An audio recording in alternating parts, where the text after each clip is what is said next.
All right, we've got a new patient on the workbench. This is a new custom amp, well, not new. eBay parts machine does not turn on candidate. I have another, this is a Frankenstein style amp. So it fits in a Frankenstein case. Does not come with the reverb tank. That's all right, I've got some other ones. Um, Basically, this is as delivered, and I'll show you some damage here in shipment. I don't know if you can tell, but this bottom corner is bent in. It should be parallel all the way down, and it's quite... But the front panel did not get cracked, so I'm going to be taking off the knobs and loosening that front panel to all the screws and things like that. As I try to, I don't know if you can see it here, but if that's the flat back panel, you can see kind of how much kinked in that bottom back corner is. Actually, that's the front corner. So we'll try to straighten that out. And this is an L995B. I didn't get to see it in there, but L995B is a kind of a strange one. I haven't heard of that before.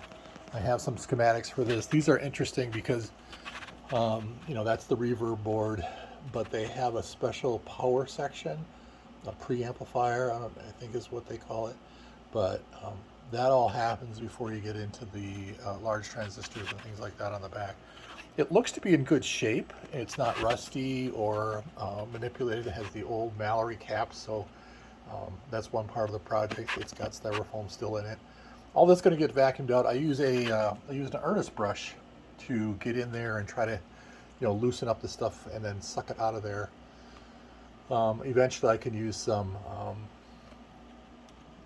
you know, some liquid to try to loosen things up, but I try to do as much as I can while it's dry. But all the parts are there. It's unadulterated other than the shipping damage. And like I said, the reverb tank. So first things first, I'll do a lot of continuity testing. As I mentioned, it said it did not power on. So that'll be an initial check. Hopefully it's just, you know, blown fuses or missing fuses in here. This actually has two fuses. It has a speaker fuse, that's upside down, sorry, but a 5 amp speaker fuse, which is like, really, you're let 5 amps go through your speaker jack, and a 3 amp power fuse.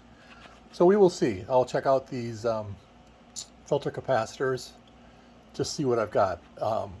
You know, I've got another candidate, another amp like this, and so if nothing else, I will use it for parts. That particular power section is the piece that I would like to replace. The transformer on the other one is very questionable. So anyway, between the two, I'm hoping to get one working Frankenstein amp to go along with my black Frankenstein tuck and roll case that I have. But another project. I will show you some pictures after I clean it up.